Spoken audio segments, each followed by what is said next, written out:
Learn coding with are के में आपका स्वागत है बच्चों। जैसा कि पिछले वीडियो में मैंने बताया था कि जल्दी ही अगली क्लास में हम सीखेंगे कि कंप्यूटर कैसे हमारी भाषा को समझता है और कंप्यूटर क्या होता है। तो आइए हम सबसे पहले जानते हैं कि कंप्यूटर होता क्या है बच्चों। जैसे कि मैंने ये लिखा है इसकी डेफिनेशन में, computer is an electronic device, है ना बच्चों। Electronic device which can do arithmetical calculations as well as logical with high speed and great accuracy. It accepts instructions, or we can say it takes instructions from user and execute them to do a task. It can store the data as per need of user. आइए बच्चों हम इसको थोड़ा सा इस definition को detail में जानते हैं। ठीक है, देखो बच्चों ये तो पता है कि ये इलेक्ट्रॉनिक डिवाइस है। क्यों है इलेक्ट्रॉनिक डिवाइस? क्योंकि इसमें चिप लगी हुई है और इलेक्ट्रॉनिक जो पैटर्न होता है उसके ऊपर ये वर्क करता है। ठीक है, ये 0 और 1 को ही समझता है। किसको? 0 एंड 1। इसको हमने कहा था कि इसको हम क्या कहते हैं? इसको हम कहते हैं बच्चों बाइनरी लैंग्वेज। ठीक है, तो ये क्या करता है? इट कैन डू या विच can do arithmetical calculations. Arithmetical calculation कौन सी होती है बच्चों? जो हम मैथ में पढ़ते हैं, a प्लस बी, है ना, प्लस सी, या a माइनस बी, यानी प्लस माइनस मल्टीप्लीकेशन। मल्टीप्लीकेशन को बच्चों कंप्यूटर में हम ऐसे स्टार से रिप्रेजेंट करते हैं, और जो डिवीजन है इसको हम ऐसे स्लैश से रिप्रेजेंट करते हैं। ठीक है, तो इनको हम अर्थमेटिकल कैलकुलेशन कहेंगे बच्चों, अंक गणित की गणनाएं। तो ये क्या कह रही है definition? Which can do arithmetical calculation as well as logical. अब लॉजिकल कैलकुलेशन कौन सी होती है? जिसमें तर्क हो कोई, है ना। जैसे कि if a is greater than b and a is greater than c, तो हम कह सकते हैं कि a is largest number among 3 numbers, है ना। हम क्या कह रहे हैं कि हमारे पास 3 नंबर हैं बच्चों, a b c। हमें ये बताना है विच नंबर इज लार्जेस्ट। तो हम कैसे बताएं? तो plus minus multiplication subtraction division, इनसे तो हम बता नहीं सकते। इससे तो हम जोड़ घटा गुना भाग कर सकते हैं। तो इसके लिए हमें लॉजिकल कैलकुलेशन की जरूरत होगी। ठीक है बच्चों, तो ये जो a is greater than b और a is greater than c, इस तरह की जो कैलकुलेशन होती हैं इनको हम क्या कहते हैं? Logical calculation with high speed and great accuracy. और हाई स्पीड और ग्रेट एक्यूरेसी से कंप्यूटर काम करता है। जैसा कि ये डेफिनेशन में ये लॉजिकल वर्ड आया है, ये डिफरेंशिएट कर देता है कंप्यूटर और कैलकुलेटर में। राइट, कंप्यूटर और कैलकुलेटर में क्या डिफरेंस होता है? यही तो डिफरेंस होता है कंप्यूटर और कैलकुलेटर में। क्या? कि कैलकुलेटर सिर्फ अर्थमेटिकल कैलकुलेशन परफॉर्म करता है, जबकि computer arithmetical and logical calculations को परफॉर्म करता है। समझ में आ गया बच्चों? तो ये मेन डिफरेंस है बिटवीन कंप्यूटर एंड कैलकुलेटर। अब इसमें नेक्स्ट पॉइंट ये कह रहे हैं, it accepts instructions from user. User कौन हुआ? जो ऑपरेट कर रहा है, यूज कर रहा है, वो यूजर हुआ। वो क्या कहेगा इसको? वो इसको निर्देश देगा। किसको? कंप्यूटर को। और फिर कंप्यूटर उन निर्देशों को, उन स्टेटमेंट्स को एग्जीक्यूट कर देगा और एक कोई काम करेगा। It can store the data, ये डाटा को स्टोर कर सकता है। तो बच्चों ये कंप्यूटर की कंप्लीट डेफिनेशन हो गई। राइट, कैलकुलेटर और कंप्यूटर में डिफरेंस भी मैंने आपको समझाया, अर्थमेटिकल कैलकुलेशन क्या होती हैं ये भी बताया, और लॉजिकल कैलकुलेशंस क्या होती है। ठीक है, आइए अब हम आगे चलते हैं थोड़ा सा। ये है बच्चों ब्लॉक डायग्राम ऑफ कंप्यूटर। ये कंप्यूटर का क्या है, ब्लॉक्स। ये ब्लॉक्स के माध्यम से मैंने समझाया है कि कंप्यूटर कैसे काम करता है। तो इस स्लाइड में हम कैसे क्या सीखेंगे, हाउ कंप्यूटर वर्क्स। ठीक है, और इसके बाद हम बताएंगे आपको कि कंप्यूटर कैसे हमारी भाषा को समझता है। पहले हम ये जानते हैं ब्लॉक डायग्राम क्या होता है। देखो, इनपुट यूनिट, सबसे पहले फर्स्ट नंबर क्या है, इनपुट यूनिट हम पढ़ेंगे। ठीक है, ये क्या काम करती है बच्चों, देखो जो भाषा, जो लैंग्वेज हमें आती है वो कंप्यूटर को नहीं आती। कंप्यूटर क्या लैंग्वेज जानता है, बाइनरी, है ना, जो किस फॉर्म में होती है, 0 और 1 की फॉर्म में होती है बच्चों। ठीक है, इसको हम क्या कहते हैं, इसको हम बाइनरी लैंग्वेज कहते हैं, या इसको हम मशीन भाषा भी कहते हैं, या मशीन लैंग्वेज भी कह सकते हैं। ठीक है, कंप्यूटर तो ये जानता है, हमें ये नहीं आती। ठीक है, हमें क्या आती, हमें तो हिंदी, इंग्लिश और इस तरह की भाषाएं आती। तो अब फिर कम्युनिकेट कैसे करें हम, हमारे सामने ये बड़ी प्रॉब्लम है। कंप्यूटर को हम कैसे इंस्ट्रक्शन देंगे, तो ये काम हमारा कौन करेगा, इनपुट यूनिट करेगी बच्चों। तो इनपुट यूनिट का काम क्या होता है, इट एक्सेप्ट्स द डाटा, है ना, it accepts the data which is in people readable form, यानी जिसको लोग जानते हैं ऐसे डाटा को ये एक्सेप्ट करती है। ठीक है, जो जैसे मैं भाषा बोल रहा हूं, इसको लोग तो जानते हैं लेकिन कंप्यूटर नहीं जानता। कंप्यूटर क्या जानता है, ओनली बाइनरी या मशीन लैंग्वेज। तो इनपुट यूनिट का काम हुआ बच्चों, it accepts the data which is available in people readable form and convert this data in binary language और machine language and send to CPU. ये हमारा बच्चों सीपीयू है। ठीक है, ये हमारा क्या है, CPU, sends to central processing unit for further processing. आगे की जो प्रोसेसिंग है वो कौन करेगा, सीपीयू करेगा बच्चों।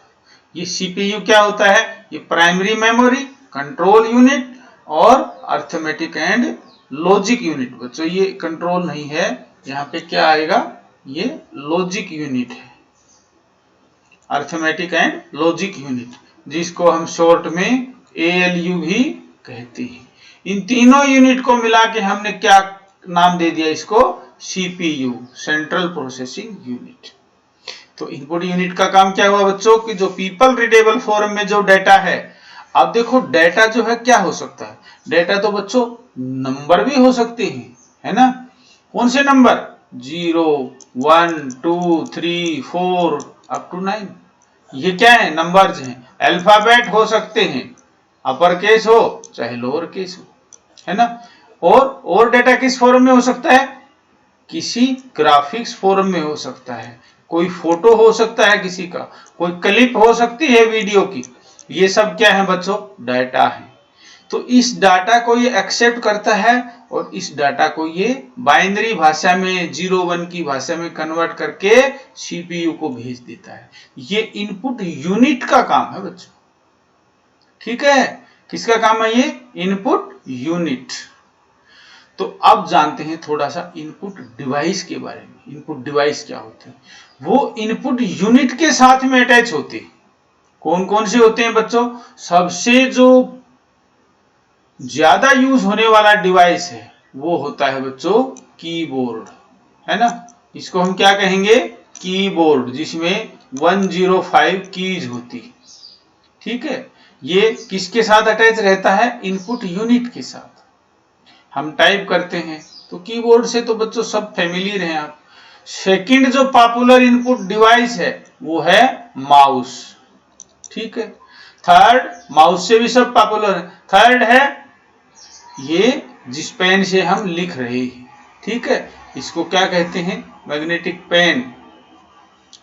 ओके, फिर और क्या क्या हो सकते हैं इनपुट डिवाइस, और होता है OMR। आपने कभी कोई एग्जाम दिया होगा, उसमें आपको शीट मिलती है बच्चों इस तरह से, उसमें क्वेश्चन होते हैं, सॉरी आंसर होते हैं।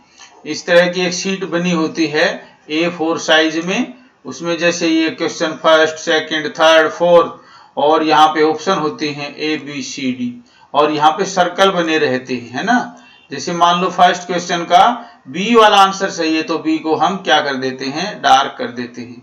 तो इस तरह की जो शीट होती है that is called OMR sheet, right. इसको हम क्या कहते हैं, OMR। OMR stands for optical mark reader, ठीक है।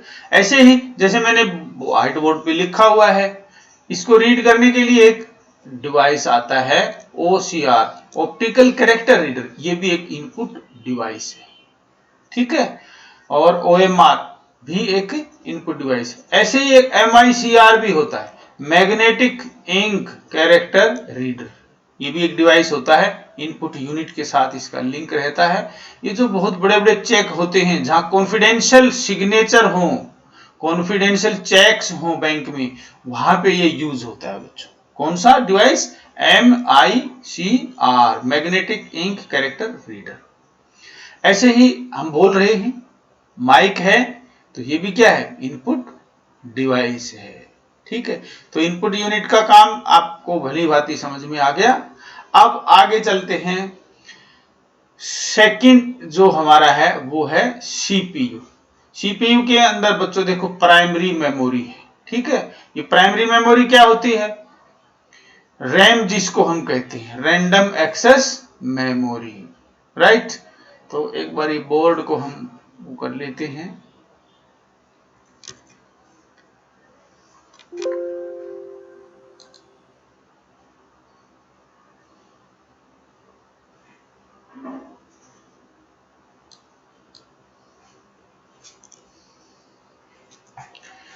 तो बच्चों हम यहां थे, अब हम क्या पढ़ेंगे, प्राइमरी मेमोरी, रैम क्या होती है, ठीक है। तो रैम से क्या समझते हैं बच्चों, ये एक टेम्परेरी मेमोरी होती है कंप्यूटर में, राइट। क्या होती है, टेम्परेरी मेमोरी। जब तक हमारा कंप्यूटर सिस्टम चल रहा है, यानी जब तक इसको एनर्जी मिल रही है, तब तक बच्चों डेटा इस मेमोरी में रहता है। जो ही कंप्यूटर शट डाउन हो जाएगा, तो सारा का सारा डेटा इसमें से इरेज हो जाएगा अपने आप। तो इसको हम रैंडम एक्सेस मेमोरी कहते हैं। और इसका एक भाग क्या है, कंट्रोल यूनिट, है ना, और अर्थमेटिक एंड लॉजिक यूनिट, इसको हम कहते हैं arithmetic and logic unit, right. तो ये कंट्रोल यूनिट गलत टाइप हो गया। अब हम पढ़ रहे थे बच्चों कि सेकंड स्टेप में, यानी सेकंड जो ब्लॉक है, पहला ब्लॉक हमने इनपुट यूनिट का किया था, अब सेकंड ब्लॉक है हमारा CPU का। CPU से बच्चों देखो ये ऊपर सेकेंडरी मेमोरी अटैच है, ठीक है। सेकेंडरी मेमोरी डिवाइस कौन से होते हैं, जैसे hard disk drive, HDD stands for hard disk drive, floppy disk, FDD, floppy disk drive. ये बच्चों फ्लोपी अब जो है ना आउटडेटेड हो गई हैं, वरना ये दो टाइप की फ्लोपी डिस्क होती थी। एक तो 1.2 MB की साइज इसका होता था, एक 1.44 MB इसका साइज होता था, ठीक है। फिर है CD रोम, ये सब क्या है, DVD रोम, है ना, पेन ड्राइव, ये सारी डिवाइसेस क्या है बच्चों, सेकेंडरी मेमोरी डिवाइस। इसके अंदर डाटा परमानेंटली लिखा जाता है ना, इसके अंदर डाटा परमानेंटली रहता है, जब तक हम चाहें, जिस फॉर्मेट में चाहें तब तक सेव कर सकते हैं, राइट। तो प्राइमरी मेमोरी से डाटा बच्चों सेकेंडरी मेमोरी में जा भी सकता है और वहां से आ भी सकता है, ठीक है। अब देखो एक पहले गोल्डन रूल समझते हैं। कंप्यूटर का एक रूल होता है जिसको गोल्डन रूल कहते हैं बच्चों, ठीक है। ये रूल क्या कहता है कि every data must be put या must be available in RAM before it's processing. किसी भी टाइप का डाटा हो, पहले वो प्राइमरी मेमोरी में आएगा, प्रोसेस होने से पहले। ठीक है, ये हमारा क्या कहलाता है, गोल्डन रूल। तो बच्चों मान लो अभी मैं कुछ लिख रहा हूं, कुछ कोई लेटर टाइप कर रहा हूं या कोई कोड लिख रहा हूं, प्रोग्रामिंग कर रहा हूं, तो पहले वो कहां रहती है, प्राइमरी मेमोरी। जब हम उसको सेव कर देते हैं तो वो कहां चली जाती है, सेकेंडरी मेमोरी में, यानी प्राइमरी से सेकेंडरी में डाटा चला गया। ठीक है, फिर 3 दिन बाद हम आते हैं सेकेंडरी मेमोरी में, तो परमानेंट सेव हो जाएगा।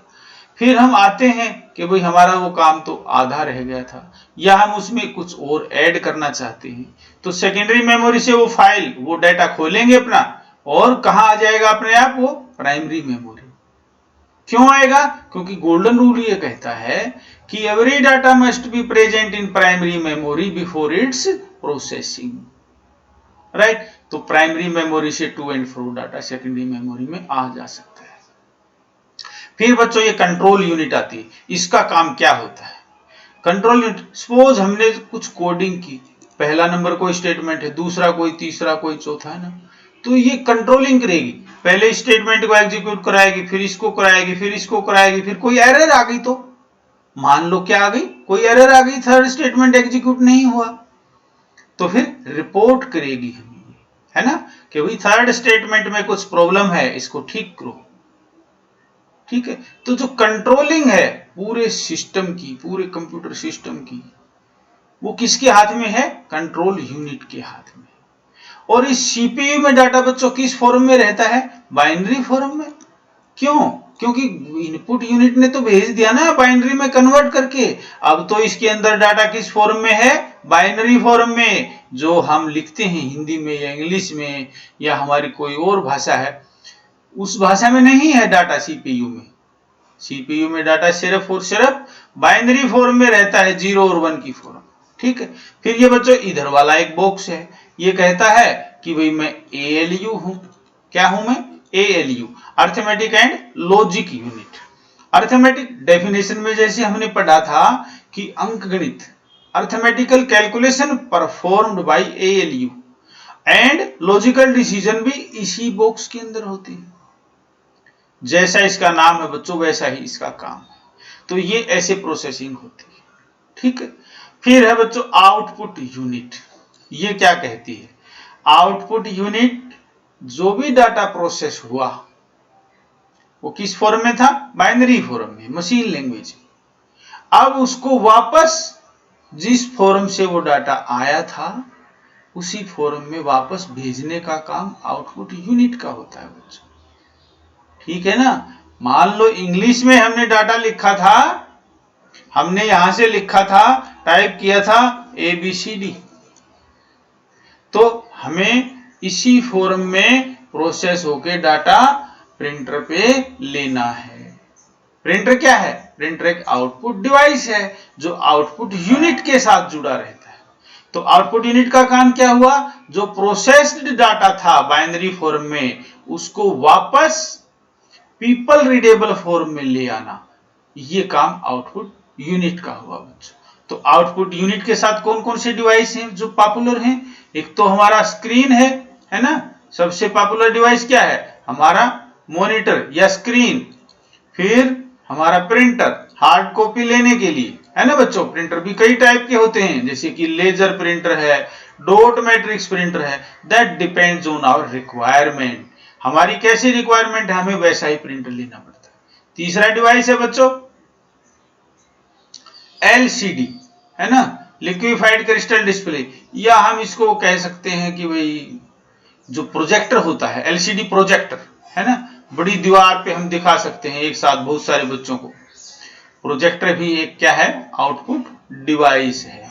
स्पीकर है, स्पीकर भी एक आउटपुट डिवाइस है बच्चों, ठीक है ना, स्पीकर भी क्या है, एक आउटपुट डिवाइस है। इसी तरह प्लॉटर है बच्चों, प्लॉटर भी एक आउटपुट डिवाइस है। तो ये सारे के सारे आउटपुट डिवाइस कहां जुड़े रहते हैं, आउटपुट यूनिट के साथ। तो इस तरह से बच्चों इसकी फंक्शनिंग होती है। ठीक है, अब आइए हम ये जानते हैं कि ये इनपुट यूनिट है ना, ये कैसे एक्सेप्ट करती है डाटा को। ठीक है, एक बार इसको थोड़ा सा तो अगली स्लाइड पे चलते हैं। इनपुट डिवाइस हमने पढ़ लिए बच्चों, ठीक है, आउटपुट डिवाइस हमने पढ़ लिए। ओके, अब हम देखो ये देखेंगे, मान लो इनपुट यूनिट ने लिखा यहां पे एप्पल, ठीक है। तो ए कैसा है बच्चों, कैपिटल में है, अपर केस में है। तो ए का है ना बच्चों एक कोड होता है, ठीक है। उसको हम कोड को हम क्या कहते हैं, स्काई कोड बोलते हैं। इसकी फुल फॉर्म होती है American standard code for information interchange. इसको इसको किसने बनाया था बच्चों, इसको अमेरिका के जो कंप्यूटर वैज्ञानिक थे उन्होंने, और अकेले वो नहीं थे, पूरे संसार के जितने भी कंप्यूटर के साइंटिस्ट थे उन सब ने मिलकर ये कोड बनाए थे बच्चों। ये कोड कैसे होते हैं, ये कोड होते हैं बच्चों जैसे न्यूमेरिक्स कोड होते हैं। कैपिटल ए का कोड है ना 65 होता है, कैपिटल बी का 66 होता है, कैपिटल सी का 67 होता है, एंड सो ऑन। ऐसे ही जो लोअर केस में जो लेटर होते हैं उनके भी कोड होते हैं। लोअर केस में जो लेटर है उसका 97 होता है, 98 होता है ना, एंड सो ऑन। ऐसे ही 0 1 2 3 4 5, 0 का 34 होता है, 1 का 35 होता है, 2 का 36, इस तरह से। तो बच्चों ये कुल कोड जो है ना स्काई कोड 256 होते हैं, ठीक है। कितने होंगे, 256 is equal to 2 raise to power 8, 2 की पावर 8, 2 को 8 टाइम्स 8 बार गुना करेंगे तो 256 आएगा बच्चों। ये इतने क्यों हुए, देखो 2 क्यों लिया हमने, क्योंकि ये हमारा जो नंबर सिस्टम है ना बच्चों, ये बाइनरी है ना। इस नंबर सिस्टम को हम क्या कहते हैं, बाइनरी। और इसमें दो ही कोड होते हैं, दो ही डिजिट होते हैं, 0 और 1, इसलिए हमने 2 लिया बच्चों। 8 क्यों लिया हमने, ये 1 क्यों लिया है, इसका रीजन है बच्चों कि एक बाइट में कंप्यूटर की जो मेमोरी होती है, बाइट उसकी यूनिट होती है बच्चों, उसमें 8 बिट होते हैं, ठीक है। बिट का मतलब होता है 0 या 1, है ना, 0 1 0 0 1, इस तरह से ये कितने बिट हो गए, 1 2 3 4 5 6 7 8 9, तो ये 9 बिट हो गई बच्चों, ठीक है। एक बिट हटा देते हैं यहां से तो 8 बिट हो गई, यानी ये 1 बाइट हो गया बच्चों। क्या हो गया, ये 1 बाइट, ठीक है। तो ये जो 2 रेज टू पावर 8 ली गई है, ये इसलिए ली गई है। तो टोटल जो कोड होते हैं बच्चों स्काई कोड, वो 256 होते हैं। उसमें को क्या क्या आ गया, उसमें सारे तो अल्फाबेट आ गए, अपर केस और लोअर केस, ठीक है। और क्या आ गया, न्यूमरल्स आ गए हमारे 0 से 9 तक। प्लस कीबोर्ड पे बहुत सारे सिंबल होते हैं, प्लस का, माइनस का, गुणा का, शिफ्ट की जो की है, डेल का बटन है, इन सभी कीज के स्काई कोड होते हैं, ठीक है। तो बच्चों ये देखो कंप्यूटर कैसे समझता है, हम ये सीखेंगे। मान लो हमने यहां क्या लिखा था, एप्पल लिखा था, तो ए का कोड क्या हुआ 65। 65 को बच्चों देखो कंप्यूटर बाइनरी में कैसे चेंज करेगा, है ना, हम वो सिखा रहे हैं। तो यहां 65 लिखा, 2 से हमने डिवाइड किया, 2 तिया 6, 2 छिक्के 12, नहीं सॉरी सॉरी सॉरी, 2 सत्ते 14, तो एक रिमाइंडर बच गया बच्चों, ठीक है ना। और फिर 2 से डिवाइड किया हमने। 2 से क्यों कर रहे हैं, क्योंकि हमें तो पता है भाई कंप्यूटर को बाइनरी भाषा आती है, इसलिए हम 2 से डिवाइड कर रहे हैं, ठीक है। और जो ये स्काई कोड होते हैं बच्चों, ये होते हैं कौन से नंबर सिस्टम में, डेसिमल नंबर सिस्टम बोलते हैं इसको, DECIMAL, डेसिमल नंबर सिस्टम, ठीक है। तो फिर 2 से डिवाइड करेंगे, यहां पे 18 आ गया और यहां 1 बच गया। फिर 2 से डिवाइड करेंगे, 0 बच गया। फिर 2 से 1 रिमाइंडर, फिर 2 से 2 दूनी 4 और 0 रिमाइंडर बच गया।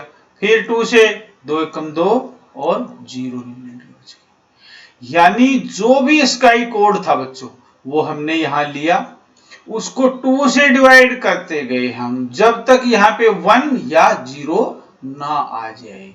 और फिर इसको ऐसे लिख लेंगे बच्चों ऊपर की तरफ, पहला डिजिट क्या है 1, फिर 1 2 ये 0 ये 0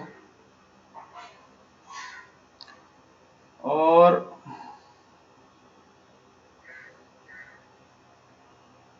नहीं बच्चों ये गलत हो गया बच्चों, ये डिवीजन हमारा गलत हो गया। ठीक है, यहां दोबारा से करते हैं बच्चों। 65 को 2 से डिवाइड करेंगे तो यहाँ 2 तिया 6 2 दूनी 4 ऐसे आएगा। ठीक है, 2 1 कम 2 16 दूनी 32 0 और 2 2 8 16 0 और 2 चौका 8 0 2 दूनी 4 0 और 2 1 कम 2 0। तो अब इसको ऐसे लिखेंगे 1 1 2 3 4 5 0 हो गई 1 2 3 4 5 और फिर ये वाला ये लिख देंगे हम। तो बच्चों ये कोड किसका आया? 65 का कोड आ गया। ठीक है, तो जब 65 जब आप ए टाइप करते हो अपर केस में कीबोर्ड से तो कंप्यूटर क्या समझता है कि वो 65 है कोड, और 65 को फिर वो इतना फास्ट कन्वर्जन कर देता है बाइनरी भाषा में, तब जाके जो हमारा प्रोसेसर है वो समझता है इसको। ठीक है बच्चों, अब देखो ये बाइनरी में बन गया, यानी जो कैपिटल ए है ना पर कोई केस उसका कोड क्या था 65 का बाइनरी में ये आ गया आंसर हमारा। ठीक है, ये प्रोसेसिंग ऐसे ही ये जो पी है इसका भी कोड होगा कोई, ऐसे ही इसका होगा, ऐसे ही इसका होगा। ठीक है, इसी तरीके से अब फिर मान लो इसको प्रोसेस किया गया सीपीयू द्वारा। ठीक है, और आउटपुट डिवाइस यानी स्क्रीन पे ए टाइप हो गया, या प्रिंटर पे हमने रिजल्ट ले लिया प्रिंटर पे ए टाइप हो गया। तो आउटपुट यूनिट ने कैसे किया? तो ये जो है ना राइट मोस्ट डिजिट इधर से शुरू करेंगे बच्चों, यहां से ये 1 है 1 into 2 raised to power 0। ठीक है, अब इसको वापस किस में कन्वर्ट करना चाहते हैं हम? 65 में। कौन करेगा? Output unit. तो ये किधर से शुरू करेंगे? 1 into 2 raised to power 0, फिर इधर प्लस लिखेंगे, फिर नेक्स्ट डिजिट क्या है 0 0 into 2 raised to power 1। ठीक है, फिर प्लस अगला डिजिट क्या है 0 2 raised to power 0 की पावर 2। ठीक है, तो 2 से क्यों गुना कर रहे हैं? क्योंकि बाइनरी नंबर सिस्टम है, और इधर जो है ना ये 0 पोजीशन पे है बेटा, है ना 0 पावर जो है ना बढ़ती जाएंगी, जो जो हम लेफ्ट साइड में जाएंगे राइट साइड से 0 1 2 फिर आगे 2 into फिर अगला डिजिट भी क्या है 0 है, तो फिर 0 की पावर 3 हो गई। ठीक है, फिर ऐसे ही 0 है तो ये 0 वाले तो 0 0 हो जाएंगे, है ना, 2 ही डिजिट है ना 1 1, तो एक तो लेफ्ट मोस्ट एक राइट मोस्ट। तो आंसर क्या आएगा बच्चों? यहां पे इधर से 2 की पावर 0 तो बच्चों 1 होता है, किसी की पावर 0, कोई कहे 5 की पावर 0 तो क्या आंसर आएगा बच्चों 1, और फिर ये तो 0 हो जाएगा, ये भी 0 हो जाएगा, ये भी 0 हो जाएगा, अगला भी 0 हो जाएगा, यानी 1 2 3 4 5 ये तो यहां तक तो 0 हो जाएंगे। तो इसकी पावर क्या आएगी, है ना 0 1 2 3 4 5 6, ये छठे पोजीशन पे है, तो 2 की पावर 6, 2 दूनी 4 दूनी 8 दूनी 16 दूनी 32 दूनी 64, 2 की पावर 6 कितना होता है 64 प्लस में 1 इज इक्वल टू 65। तो वही वापस में 65 आ गया। तो बच्चों ये जो पिछली स्लाइड पे हमने काम किया था ना, ठीक है, पिछली स्लाइड पे हमने देखा था भाई ये आउटपुट यूनिट और इनपुट ये कैसे काम करती हैं। तो इनपुट यूनिट ने बच्चों क्या लिया 6A लिया, और उसने क्या कंसीडर किया 65, क्योंकि 65 उसका कोड है। आउटपुट यूनिट ने वापस फिर उसको कन्वर्ट करके बता दिया कि भाई 65 प्रेस किया था। ठीक है, तो बच्चों ये इस तरीके से हमारा कंप्यूटर हमारी भाषा को समझता है। राइट, तो आज की क्लास के लिए इतना ही। अगली क्लास में हम आगे सीखेंगे कि जो कोडिंग होती है उसका जो नेक्स्ट जो स्टेप है वो क्या है, वो जल्दी ही बच्चों नेक्स्ट क्लास में सीखेंगे। आज के लिए इतना ही। Thank you. आपका दिन मंगलमय हो।